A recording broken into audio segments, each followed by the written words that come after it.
हमारे पूर्वजों ने बहुत बलिदान दिया। शिवाजी महाराज का एक बलिदान मुझे आज एक याद आता है कि जब उनकी सेना से पूछा गया कि क्या आप मरने के लिए तैयार हो, तो सारी सेना ने हाथ खड़ा किया, हाँ साहब मरने के लिए तैयार है।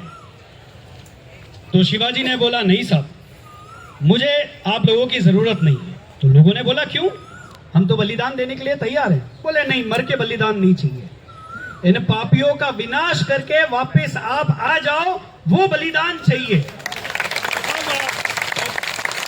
अरे जान लुटा के किसने जंग जीती है? मत करो ये काम कि हम जान लुटा देंगे और जंग जीत जाएंगे। हमें तो जान से उनको हराना है जो लोग गद्दार हैं, जो लोग ऐसी समस्याओं को नहीं देख पा रहे हैं, उनके लिए लड़ाई लड़ना है। मेरा अनुभव विदेशों का बहुत रहा है। लगभग मैं 22-23 देश घूम चुका हूं और 22-23 देशों के अंदर मैंने बहुत से विद्यालयों में और कॉलेजों में जाके बहुत सारी स्पीच भी दी, बात भी की अपनी। मुझे इस पूरी दुनिया में छठी का एक अध्याय याद आता है जो भारत में ही है। कहीं दुनिया में मैंने वो अध्याय नहीं समझा और ना सुना। आप लोगों ने भी शायद वो सुना होगा और समझा होगा कि एक लकड़ी को तो हर कोई तोड़ सकता है, लकड़ी के पूरे गट्ठे को ये लकड़ी का गट्ठा बनाने हैं हमें। ये लड़ाई हम लोगों के लिए क्यों महत्वपूर्ण है? जब हम सब मिलके एक लकड़ी का गट्ठा बनेंगे।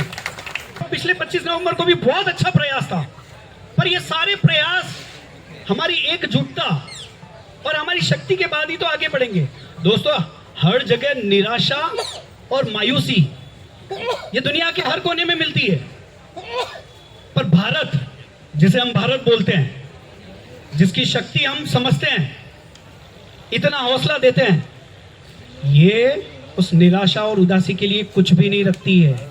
मत रखो उदासी और निराशा, मत समझो इस उदासी और निराशा को।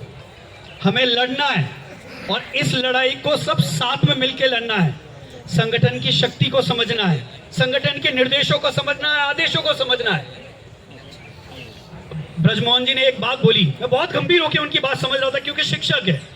शिक्षक वो जो आने वाली पीढ़ी को बनाते हैं, बच्चों को समझाते हैं। उन्होंने कितनी अच्छी बात बोली कि 1 से 9 तक गिनती तो हम बच्चों को समझाते थे, वो 100 तक गिनती 9 के बाद अपने आप बना के आगे बढ़ जाता है। हम 8 तक पहुंच चुके हैं, 8 तक पहुंच चुके हैं।